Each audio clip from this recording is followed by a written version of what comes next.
Hello everyone, and welcome to Training with Baxter. And I hope you've had a very good day today.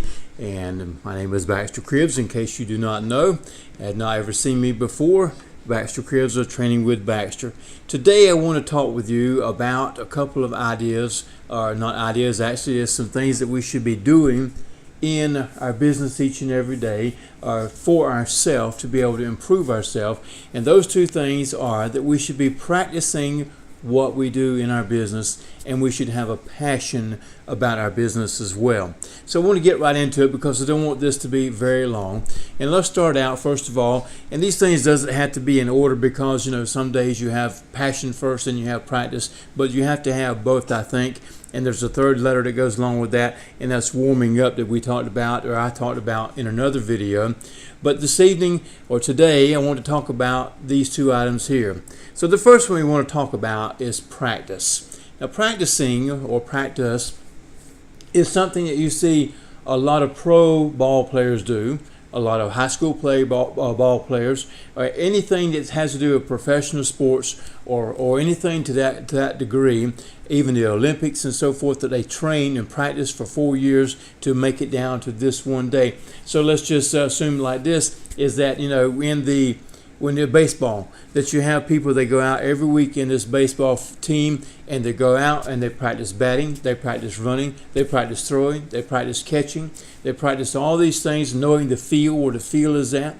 In basketball, it's no different. They practice the court. You walk around the court, you know where the courts are, you know where your boundaries are. They practice shooting, they practice jumping, they practice all these things to become better at those things that are going to happen in a real game, so that they have muscular, I've lost the word all of a sudden, that their muscles all of a sudden know what to do when your mind tells them, now's the time to move, now's the time to do this. They practice all these things. We find the same thing that goes on in tennis. As they practice every day, they practice their serve, they practice their return, their backhand, their forehand, all the different types of swings that you can cause to happen on a ball. They practice all these things. And even this we can find in skating, as I said, in the Olympics, that they go out every day and they practice their skill on how to stay up on the skates, how to spin, how to turn, how to hold, even into singing, that there are practices that must be done to be able to maintain the musical scale, to be able to hit the high notes, to maintain the low notes, to hold your breath for so long. There's a lot of things that go into each of these things, and these people in these fields practice these events every single day to become a professional in the business that they are in. So how do we apply that then in the marketing world? And I say in the marketing world because this is where I'm at, and the marketing world could cover a big broad spectrum, because it could be online, offline, it could be internet marketing, it could be MLM marketing, it could be many different things. But marketing in general, whatever you do, you have to practice those things that you're doing. And so one of the things that give us some ideas of people who have done this in the past, there's a person by the name of Ray Higdon that I studied several of his programs and followed his life a little while. And one of the things that I found that he said that he did before he actually got into marketing, he was into another job at that time, and he would actually, during his breaks, lunch breaks, he would quit taking breaks with the people that were there, and they had a pond out behind where he was at, or a lake, like a park, I suppose, or whatever. But he would go out there and he would practice the scripts that he was going to use or to use whenever he talked to prospects, of whether it was overcoming objections, providing solutions, or whatever it might have been that he was needing or he had planned, whether it's cold market, warm market, hot market, those type of things. He practiced the scripts so they became a natural thing to him. They became part of him. And if you listen to him talk about those, when he repeats those, he does it just as well as if you were just saying, hey, how you doing today? Good to see you. And it just clicks right through them because he practiced those things so very much that they became a part of him. And this is the idea. If you're going to do phone calls and you're going to talk to prospects, that's one of the things you need to do, is have practice of those scripts in that way. If you're going to be a copywriter, you got to practice writing. And some of the copywriting schools that I have studied and looked at, they talk about and teach that you need to get you a pencil in hand or a pen, whichever you prefer, and sit down, take other letters that people have been successful letters that people have written, and copy that letter. Copy that letter. Copy that letter. Copy, and so that's the idea, is you're getting practice in, and so you're doing a couple of things. Is you're getting a brain to hand muscle combination, so that the hand, it's like dialing a telephone, or you see these people in the bank when they punch in numbers on the little calculator. Most of the time, they don't even look at it. It just goes. It's like their fingers have eyes in it. It's kind of like, typing many years ago, and I don't know how long ago it was. But anyway, I had never seen a typewriter, put my fingers on one, and in the 9th grade, I believe it was, I had to take a typing class, and I'd never touched one, and so I didn't think I was going to be able to do it, but by the end of the 9-week period, I was able to type 45 words a minute. Now, to me at that time, that was a huge amount. Today, people can type with their 2 thumbs 100 words a minute on a texting machine, or there are those indeed certainly can type on a keyboard 90 to 115 words a minute. I mean, they are just burning it up, and it's because of practice. And so, if you're copywriting, write the copy down so that it becomes part of your mind, and it becomes your practice. Then becomes, I can write this because my mind and my hand are thinking the same, since you are one in the same that is in your body. And so those are things that are important. If you're going to do phone calls, practice role playing. Get somebody else in the same business that you are, or that in that field, and practice role playing. Use those things that you're going to talk about to different people. And at the phone, you can do your fingers like this and act like you're on the phone. But if you think a telephone weighs 10 pounds, and you're afraid of it, pick up that phone and hold on to that phone itself, so that practice becomes a reality. So whenever you do handle that phone and the time comes, it's just as if you had just done it in the practice. There was one lady that I watched it. She talked about how she started out. She had a fear of the phone. And so the first thing was, pick the phone up, put the phone down. Pick the phone up, put the phone down. Pick the phone up, mash the first button, put it down. And she continued on until she was able to overcome that fear and able to talk about where she done. And many times, and I think about that every time I answer the phone, and then all of a sudden you hear a click.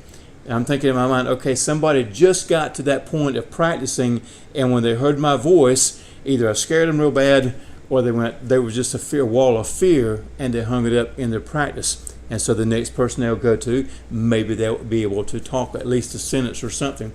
But that's the idea, is you got to practice whatever your profession is. You got to put it out there and get it in you so that it becomes natural. Just whatever you do every day, and that's what it needs to feel like. That's the point of practice.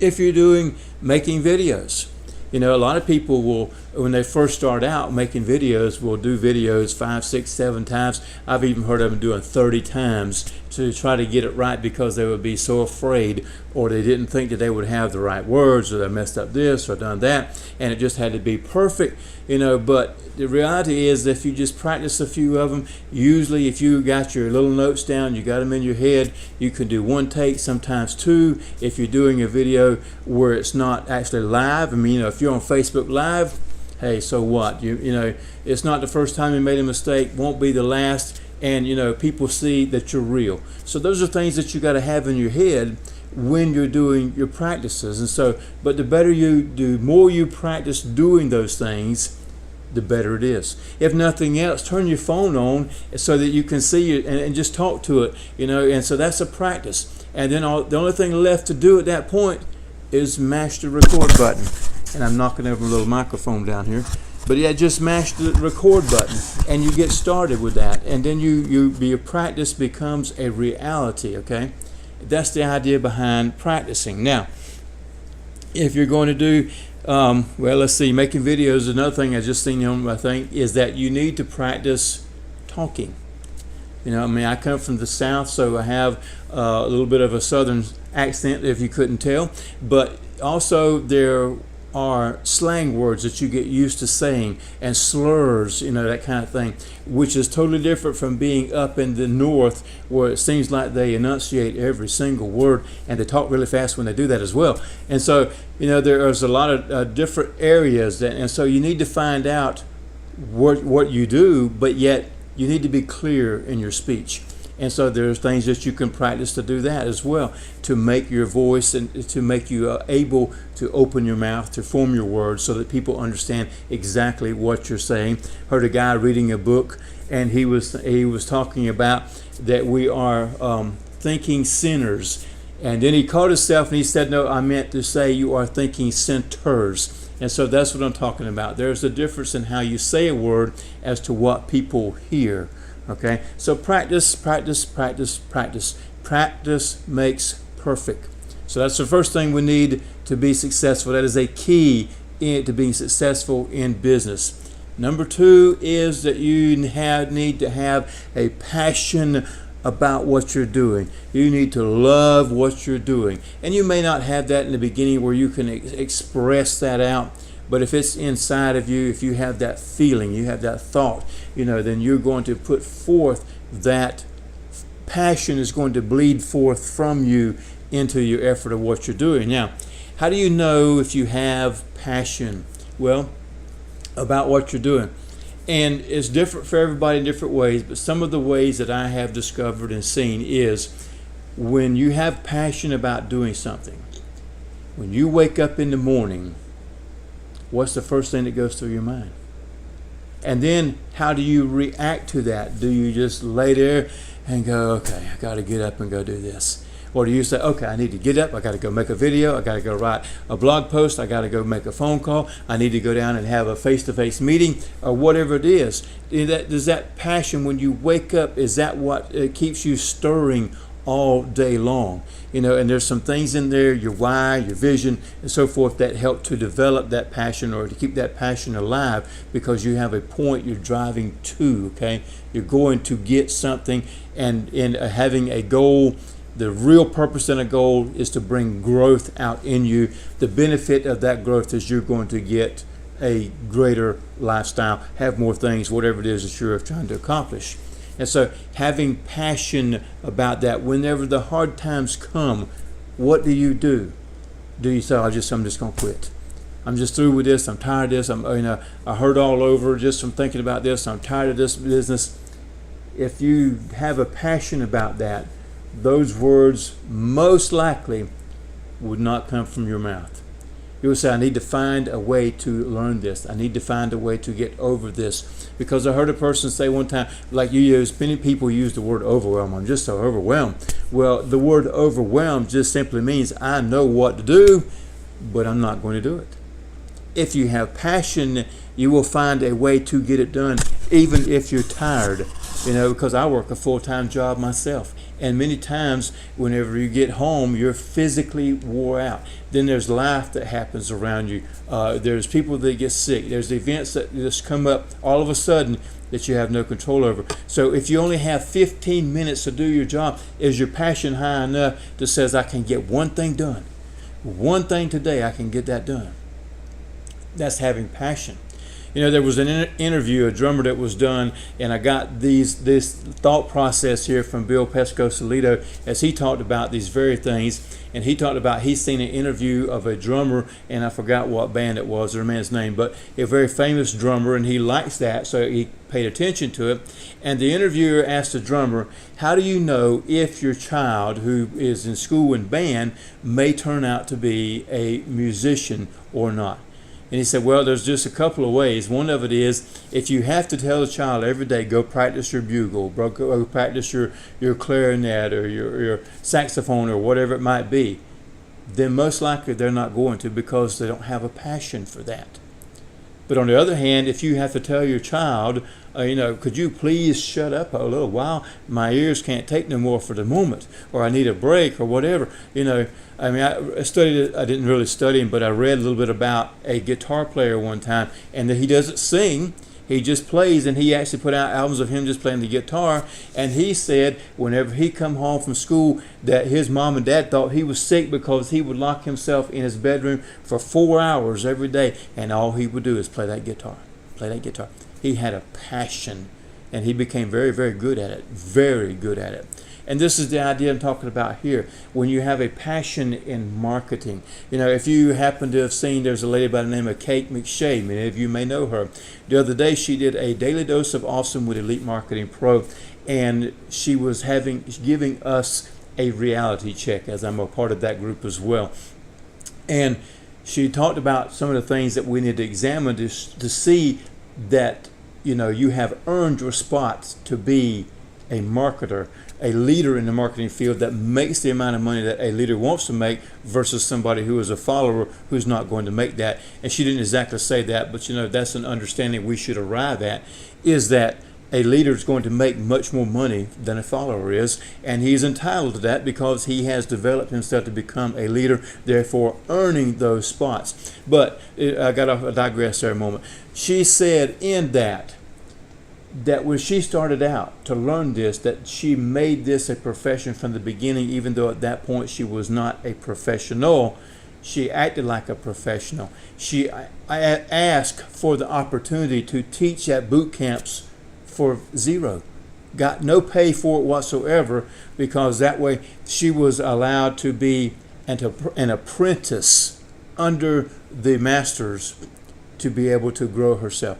That's what I'm talking about when you have a passion. When you go and you can do this for free, you want to, just so you can get better at it, so you can make yourself grow. This is the idea, my friends, that I'm talking about.